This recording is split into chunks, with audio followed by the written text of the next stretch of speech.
Merci de rester fidèle au programme d'ITV. C'est parti pour cette édition du soir. Les titres. Comment renforcer la résilience numérique au Sénégal? La question est au cœur d'une rencontre dans un contexte où notre pays a subi une série d'attaques en peu de temps, où les spécialistes réfléchissent donc sur le sujet. L'État et les secteurs privés sont à l'offensive d'ailleurs contre les cyberattaques. C'est parti pour le dialogue national sous un nouveau format. Le chef de l'État qui a reçu une partie des forces vives de la nation, notamment le palais des anciens premiers ministres.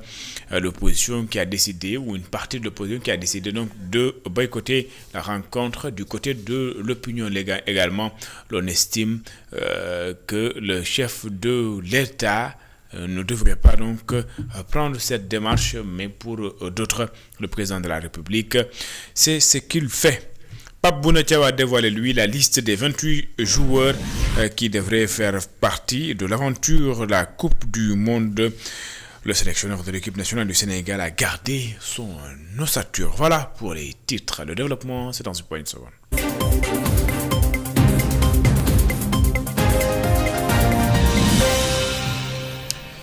Bonsoir et bienvenue.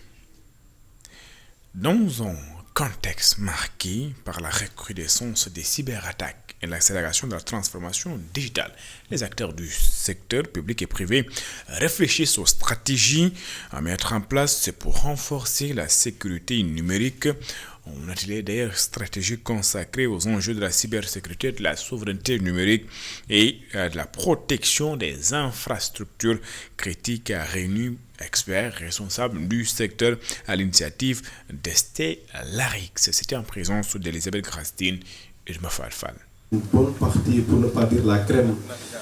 Cet atelier stratégique dédié aux enjeux de la cybersécurité a réuni des acteurs des secteurs publics et privés afin d'échanger sur cette problématique d'actualité dans un contexte d'accélération de la transformation digitale. Cybersécurité. Comme vous le savez, le pays accélère sa transformation digitale et à l'ère du numérique avec l'intelligence artificielle, on a une accélération des cybermenaces. Donc c'était important de pouvoir se réunir, de pouvoir revoir tous les enjeux, le panorama des cybermenaces et quelles sont les solutions que nous pouvons apporter. Face aux cyberattaques enregistrées ces derniers temps, la direction du chiffre et de la sécurité des systèmes d'information dévoile sa stratégie de riposte, axée dans un premier temps sur la sensibilisation afin de prévenir les attaques. La question c'est quoi? C'est comment faire quand il y a une cyberattaque. De se préparer suffisamment de telle sorte que quand on a une cyberattaque, de pouvoir réagir et puis de pouvoir faire revenir le service rapidement. Et pour cela, la direction générale du chiffre et de la sécurité des systèmes d'information joue un rôle dans le cadre de la prévention. Dans la prévention, dans le cadre de la sensibilisation, nous avons fait le tour de beaucoup de ministères pour faire de la sensibilisation au niveau des ministères, au niveau des institutions. Dans le cadre de la prévention aussi, il faut réunir les experts qui sont dans les réseaux. Nous réunissons régulièrement les responsables de sécurité des systèmes d'information. Au-delà de la sensibilisation et de la prévention, une stratégie de gestion de crise a également été mise en place en cas d'attaque. Dans maintenant la réponse, nous avons mis en place au niveau national un cadre qu'on appelle le cadre CAC, un cadre de gestion de crise. En cas de cyberattaque, ce cadre s'est réuni. Et ce cadre, c'est un cadre interministériel qui est composé des éléments de l'État, qui est composé aussi des éléments du privé et tout élément qui peut apporter quelque chose de consistant dans la crise. Stellarix, en collaboration avec les acteurs des secteurs publics et privés, entend accompagner davantage les organisations et structures nationales dans le renforcement de la sécurité numérique. Le président de la République a donc démarré des consultations. Bassirou Diomaye Diakhar Faye a reçu cet après-midi des anciens premiers ministres Amadou Ba, Aminata Touré ou même Hadjibou Soumaré et Abdoul Mbaye, entre autres personnalités. Du côté des citoyens, certains estiment que le dialogue n'est pas opportun, l'heure est au travail. Mais pour d'autres, le chef de l'État a donc bien des raisons de procéder ainsi. Je vous propose de suivre quelques réactions au micro d'Afsa Diokhane et donc de Khadija Toucham. Selon moi, avant de faire une consultation, il devait d'abord éclaircir sa position par rapport à son Premier ministre. Parce que ce pays traverse des moments extrêmement difficiles dus à leur dualité au sommet de l'État. Parce qu'on ne peut pas avoir un Premier ministre qui s'oppose à son président, à la vision du président. Et vous, de l'autre côté, vous voulez appeler l'opposition à venir vous répondre discuter par rapport à quoi d'abord? Avant de faire cette consultation, il devrait d'abord éclaircir sa position au niveau de l'État, au sommet de l'État. Parce que ce pays-là, on l'a confié au président, pas au Premier ministre. Donc l'opposition, pour moi, ils ont bel et bien raison de ne pas y assister parce qu'il n'y a pas d'éclaircissement au sommet de l'État. Aucun Sénégalais, tous les Sénégalais pratiquement peut-être sont dans l'expectative, ils ont ce même sentiment. Donc moi je trouve ça normal qu'ils ne répondent pas. Bon, moi je pense que le dialogue, c'est entre le pouvoir et l'opposition, c'est une tradition au Sénégal. Ça, c'est une bonne décision que le président a prise pour échanger avec cette opposition, d'autant plus que le Sénégal aujourd'hui, nous tous nous savons, nous traversons une situation financière et sociale très délicate. Bon, l'opposition est libre de boycotter. Quand une invitation est adressée à une personne, elle appartient à cette personne d'apprécier, n'est-ce pas, de prendre part ou de rejeter cette invitation. Donc je trouve que l'opposition est libre et elle a ses raisons de ne pas participer à ce dialogue vraiment. Bon. Moi, je trouve que l'opposition ne devrait pas boycotter parce que nous sommes au Sénégal, c'est un peuple, un but, une foi. Donc nous devons accepter le dialogue pour un meilleur Sénégal et qu'il y ait la paix. Retenez que la direction des affaires civiles et du Sceau intensifie la formation des animateurs des maisons de justice à Kaolack. Présentes sur l'ensemble du territoire national, ces structures offrent aux populations des services essentiels de médiation, d'information juridique et d'assistance administrative face au succès de ce dispositif qui favorise d'ailleurs le dialogue et désengorge des tribunaux. L'État annonce son plan d'extinction ambitieux dès 2026. Je vous propose de suivre les explications de Boubacar Ngam. Il est le directeur adjoint de la justice de proximité. Il est ici au micro de Sekou Diallo et Lasnoumé. Nous avons des maisons de justice réparties sur l'ensemble du territoire national et qui répondent à des besoins précis. Des besoins de médiation pour les populations, des besoins d'information juridique pour les populations, des besoins d'orientation pour les populations, pour mieux les aider à aller vers la justice, et même des besoins d'assistance au niveau administratif, pour les aider, par exemple, à rédiger des plaintes, pour les aider à connaître leurs droits et à être informés quand ils ont des contentieux, comment se comporter, ou quand il y a des problèmes en famille, comment gérer des problèmes entre les couples, ça peut arriver, ou bien quand ils sont confrontés à des problèmes d'état civil, comment ils doivent les régler, ou bien quand ils ont besoin de la justice pour pouvoir organiser l'héritage des deux parents, par exemple. Et c'est ça la mission. Et donc ces maisons ont des relations étroites avec les juridictions. Il y a ce qu'on appelle les mécanismes nouveaux de règlement des conflits. Parce que nous avons constaté dans nos pays, et particulièrement en Afrique, la justice n'est pas très adaptée à nos réalités sociales, socio-culturelles. Les gens ont une autre image de la justice, ils ont une image plutôt répressive de la justice.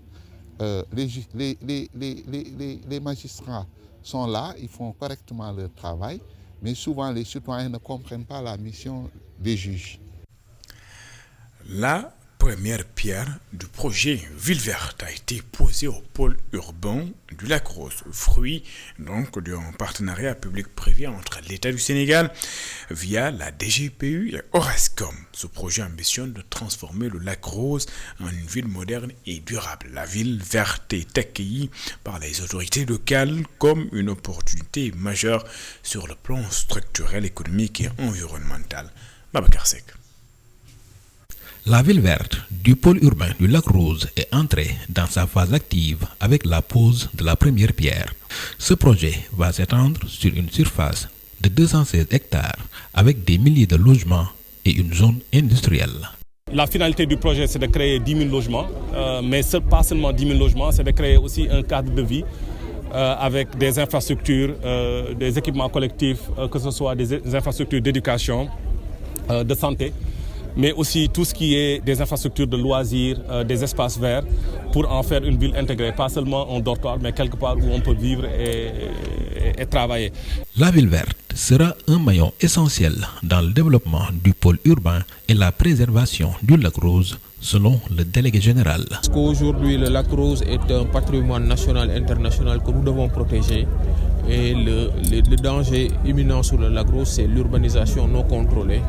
Donc nous avons en place un projet qui va être un projet pivot, qui va nous permettre à partir de ce projet de développer d'autres pour une urbanisation contrôlée autour du lac Rose, pour permettre de conserver le lac Rose et d'éviter les rejets des eaux de pluie et des eaux usées sur le lac qui agressent aujourd'hui le lac. Le maire de la commune de Tivaouane-Peulh Niague salue l'intégration des populations des villages environnants au projet. Nous félicitons la DGPU à travers son délégué général Bara Diouf et nous félicitons le groupe Orascom d'avoir choisi ce site et d'avoir pris l'engagement qu'au-delà de ce site, la DGPU, la délégation va travailler avec tous les villages environnants au projet du lac Rose. Le délégué général a été clair. Nous vous accompagnerons dans des infrastructures, dans la restructuration. Et ce qui nous touche le plus, c'est dans la mise à disposition, la disponibilité des titres d'occupation au profit de mes populations. Le projet de la ville verte du lac Rose est porté par l'entreprise Orascom pour un financement de 700 milliards. Le Festival international de littérature de Dakar se déroule depuis le 19 mai dernier. Il s'achève d'ailleurs ce 21 mai. Les organisateurs veulent mieux promouvoir la littérature et encourager la jeune génération à s'intéresser à cette discipline. Cette année, la thématique retenue est la littérature pour un monde sans frontières. Plusieurs activités ont été tenues dans le cadre de l'organisation du festival. Voici des explications d'Abdoulaye Fodegnan. Il est le directeur du festival de littérature de Dakar. Il est ici au micro de Charles Diantouf. De nom acquis durant les éditions, le festival a été sauvé. Le festival a été levé dans son cœur. Au nom de Liberté, qui a participé à la mise sur pied de ce festival que nous partageons aujourd'hui et qui a contribué à l'habiller. Un homme qui donnait à l'autre ce qu'il savait. Un correcteur, un nouvelliste qui parfaisait les œuvres. Je vous parle de Mamadou Camara à travers une longue période de mûrissement. Nous avions pris le temps de chercher une originalité pour ne pas donner le ton du déjà vu. Avons-nous réussi en restant ce que nous sommes pour vivre sereinement nos identités. Et voilà notre 5e édition qui renforce cette conviction sur le chemin magique de la création littéraire et de l'affirmation culturelle.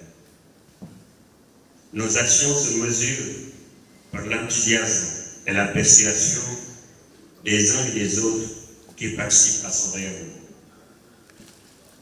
Elles sont là, respirantes, et nous permettent de voir les futures éditions comme des livres de satisfaction. Le festival a vu ses marques, parce que nous l'avons rendu fréquentable. Nous sommes devenus une grande famille avec cette sève fraternelle que de nourrir et qui nourrit la littérature. Le président du conseil consultatif départemental de Matam, conseil consultatif de la jeunesse bien sûr, est connu. Il s'appelle Hamadiba, natif de Anyam Siwol, le nouveau président, qui compte d'ailleurs relever le défi des jeunes matamois sur les questions qui touchent notamment le développement, le chômage, mais aussi l'emploi. Il tend la main à toute la jeunesse matamoise. Hamadi Ba, nouveau président du conseil consultatif de la jeunesse du département de Matam, est au micro d'Amadou Mardialo. Nous sommes très heureux vraiment d'être élus à travers des élections libres et transparentes. Voilà. Donc vraiment, je voudrais vraiment aussi remercier l'ensemble de la jeunesse du département de Matam qui a aujourd'hui vraiment fait son engagement par rapport à ces élections. Voilà beaucoup de choses, Inch'Allah. Donc on espère vraiment. Et je profite de l'occasion aussi de tendre la main à toutes les jeunes du département de Matam de venir vraiment solider autour de ce conseil et aussi de voir l'essentiel parce que nous allons vers des échéances prochaines qui vont très bientôt venir. Donc c'est pour cela aujourd'hui, comme vous le constatez déjà, c'est une jeunesse vraiment très engagée à relever le défi. Voilà. Nous, on lutte pour le développement de la localité, surtout l'emploi des jeunes, la formation et aussi l'unité aussi, c'est très important. Et faire savoir aussi, bon, la région de Matam n'appartient pas tout simplement à 1 ou à 2 communes. C'est l'ensemble des 10 communes qui sont dans le département qui se sont aujourd'hui trouvé consensus par rapport à ces élections.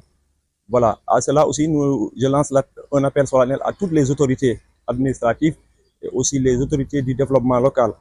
Voilà, de voir l'essentiel et aussi de trouver comment faire pour l'avancement de ce département, surtout la région. Voilà, c'est ça notre objectif et notre but aussi. Voilà, et ainsi nous tendons la main à toute la jeunesse de se mobiliser autour du développement. Coup de balai au quartier route de Dakar 2, c'est à Thiès. Donc des habitants ont donc investi la rue pour une opération d'investissement humain afin de rendre cette partie propre avec l'appui de la SONAGED, mais aussi des habitants de ce quartier. L'objectif est de mieux entretenir le cadre de vie donc de ce quartier dénommé Route de Dakar 2. Je vous propose de suivre les explications du directeur général de la SONAGED. Il s'appelle Khalifa Ababakar Sarr. Il est ici au micro d'Isidore Alexandre Sène et de Samafal. Nous avons un engagement national. Effectivement, nous avons également récemment un déplacement institutionnel qui nous a conféré le ministère de l'Environnement comme une tutelle technique que nous partageons avec la Direction générale du cadre de vie dans un grand programme de gestion de la salubrité publique qui est une priorité nationale, ne l'oublions pas. Pour la région de Thiès, effectivement, c'est une région qui devient aujourd'hui le souffle de Dakar, à quelques 70 km, ce qui fait que la compétition à la terre devient rude. Pour nous qui sommes géographes, il nous faut de réelles stratégies d'adaptation à nos milieux pour ne pas avoir, comme le disait le Premier ministre au Grand Théâtre, reproduire des villes à l'image de Dakar, avec tout ce que cela renferme comme contrainte depuis les villages traditionnels et ne pas respecter déjà un parcellaire urbain. Ce que j'ai vu ce soir, c'est excellent qu'on s'engage, mais si on n'a pas les commodités, si on ne respecte pas les tracés des grandes avenues, des grandes artères, des rues et ruelles, ça nous pose énormément de problèmes. Nous-mêmes, pour déplacer nos véhicules de collecte, il nous faut quand même se baser sur le géoréférencement avec la cartographie dynamique numérique. Et ceci étant dit, sur Yen, sur beaucoup de villes, Sendou, on a ces mêmes problématiques d'accès au logement des citoyens sénégalais. On peut construire de très belles maisons, mais si on n'a pas d'accès, ça ne sert à rien. C'est pourquoi notre option de venir aujourd'hui à Thiès s'aligne dans le sillage de l'autorité, de voir son intervention ici à Mbourkat qu'on avait tous suivi, qui avait procédé à annuler beaucoup de mauvaises instances de gestion du foncier. Donc j'interpelle mon jeune frère, le directeur du domaine, Abdou Nying, à veiller davantage, mais aussi le directeur des impôts. Ce qui est important au Sénégal, c'est qu'on puisse comprendre que nous ne devons pas laisser nos villes à l'image des anciennes habitations. Parce que le plateau qu'on voyait, c'est depuis 1914. Jusqu'à présent, on a respecté la Médina, le plateau des plans qu'on a pu voir opérer et qui donnent lieu à des adresses exactes. Dakar qui s'apprête donc à accueillir les Jeux Olympiques de la jeunesse au mois d'octobre, mais avant cela, les autorités s'activent à travers notamment le ministère des Transports qui a échangé avec les différents acteurs concernés afin d'anticiper sur les défis liés au déplacement des athlètes officiels visiteurs attendus entre Dakar, Diamniadio et Saly. Au programme donc le renforcement des infrastructures, l'organisation du trafic, la coordination des transports publics et la mise donc en place du dispositif adapté pour accompagner donc ce rendez-vous historique. Premier d'ailleurs événement olympique organisé sur le continent africain. Daoudba et Moussadia. Le Sénégal s'apprête à accueillir un événement d'envergure mondiale, un défi majeur qui mettra à l'épreuve ses capacités organisationnelles, infrastructurelles et logistiques. Pour le ministre des Transports terrestres et aériens, toutes les dispositions nécessaires ont été prises. 2700 athlètes issus de 206 comités nationaux olympiques, 35 disciplines sportives, près de 8000 volontaires et un dispositif réparti entre Dakar, Diamniadio et Saly. Et ceci, c'est hors spectateurs, près de 24 000 personnes accréditées devront être prises en charge en matière de mobilité. Sans compter la continuité de la mobilité dans le pays. Pour une meilleure mobilité durant les compétitions, les autorités s'engagent à assurer des déplacements fluides et sécurisés entre les différents sites de compétition. Le transport et la mobilité constituent l'épine dorsale des Jeux Olympiques. Ils sont le juge de paix qui déterminera le succès de l'événement. Notre mission pour réussir ces Jeux, la gestion des flux est une importance capitale.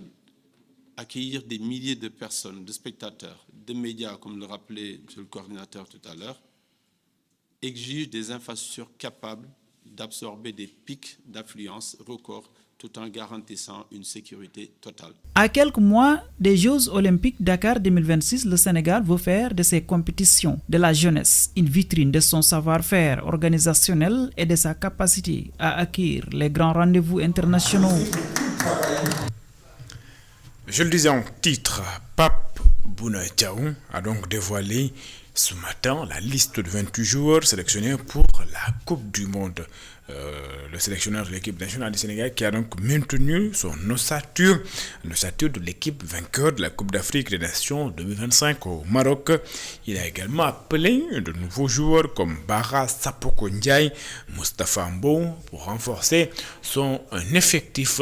Il s'est également prononcé sur l'absence de Malang Sarr, très attendu par certains spécialistes du monde du football. Je vous propose de suivre ce compte rendu de Cheikh Tidiane Sy et Serigne Saloudem.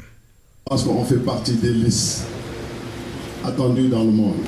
Pour sa première participation à la Coupe du Monde en tant qu'entraîneur, Pape Thiaw a sélectionné 28 joueurs. Même s'il juge certains choix difficiles, il assure que ces choix sont guidés par la certitude.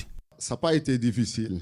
Il y a un côté difficile parce que quand même, quand on a de l'affection avec certains joueurs qu'on voit qu'ils ne seront pas avec nous durant cette Coupe du Monde, ce n'est pas du tout facile. Mais après, quand je mets le costume du coach, ça c'est un autre Pape Thiaw.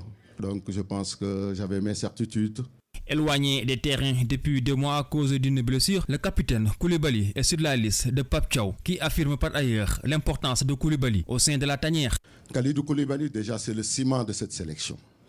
Il est le capitaine de cette sélection. Il est en procédure de rééducation positive. Et voilà, et avec les 3 semaines, je pense qu'il sera vraiment apte. Et qui dit Coupe du Monde, la Coupe du Monde, ce n'est pas un sprint, c'est un marathon. Et je pense qu'il sera prêt. Longtemps plébiscité par certains observateurs, Malang Sarr n'a pas finalement été retenu par Pape Thiaw. Une décision que le coach assume pleinement. C'est sûr, vous venez de citer Malang Sarr, un joueur que voilà, ça fait X temps qu'on entend parler de lui. Un excellent joueur que j'ai eu à parler avec, un garçon discipliné. Et j'ai échangé avec, et aussi pour le féliciter à vive voix, parce que quand même figurer dans la liste des 11 de la Ligue 1. Et voilà, mais maintenant il y a des choix. Je les ai faits et je les assume. Je pense que c'est un groupe, si on regarde ça, c'est un groupe équilibré et bien pensé et pour répondre aux exigences de cette Coupe du Monde qui est une grande compétition intense et très longue. Avec une liste de 28 joueurs, Pape Thiaw aura la lourde tâche de se débarrasser de 2 joueurs avant de s'envoler aux États-Unis d'Amérique, où le Sénégal va jouer son premier match contre la France le 16 juin 2026. Cette liste de Pape Bouna Thiaw vue par les citoyens, certains estiment que le sélectionneur de l'équipe nationale a donc gardé son ossature. Ils sont d'accord à 100% avec la confection de cette liste. D'autres estiment que Malang Sarr devrait figurer donc dans cette liste concoctée par Pape Bouna Thiaw au vu de sa saison avec son club, le RC Lens en Ligue 1 française. C'est un sujet de Djibril Gabissaro et de Khadija Toucham. Pas de changement majeur dans la liste concoctée par Pape Thiaw. Commando de 28 joueurs pour défendre les couleurs nationales à la Coupe du Monde. Une liste qui s'inscrit dans la logique des derniers événements aux yeux de ses supporters. Oui, de manière générale, j'apprécie et je pense que c'est une suite logique des événements. Donc l'équipe du Sénégal, à mon endroit, a juste besoin de ça, d'une continuité. Pour le moment, il y a une dynamique qui est là. Et quand on reste dans la continuité, je pense que vaut mieux de laisser ces gens-là qui ont de l'expérience par rapport à l'équipe nationale. La non-convocation de Malang Sarr, pourtant son arrivée était très attendue par certains Sénégalais. Un choix compréhensible aux yeux de ses citoyens. Pour lui, le Sénégal ne doit pas être un second choix. Il faut comprendre que le Sénégal, c'est une grande nation de foot qu'il faut respecter. Et le Sénégal ne doit pas être un second choix. Le Sénégal ne doit pas être un second choix pour quelques joueurs que ce soit. Donc moi je respecte le choix de l'entraîneur de ne pas le convoquer. Et je crois que c'est une très belle leçon pour tous les binationaux qui... Le sélectionneur national a aussi fait recours à l'expérience et à la jeunesse, des choix diversement appréciés. C'est une liste très serrée. Tous les joueurs sélectionnés sont bons, on va dire techniquement sur le plan footballistique. Ils ont fait leur preuve, donc on va dire que ce n'est pas une liste à trop critiquer. La liste de Pape Thiaw est incohérente, d'une part, parce que je ne peux pas concevoir ou bien comprendre que tu as aujourd'hui un joueur, un défenseur central, qui fait partie des 2 meilleurs centraux du championnat de France Ligue 1, que tu laisses en rade. Le ton est donné avec cette publication des 28 lions pour représenter le Sénégal au mondial, une liste diversement appréciée par les Sénégalais. C'est la fin de cette édition. Merci de l'avoir suivi. Excellente suite de programmes sur les antennes. Dites-le. Au revoir.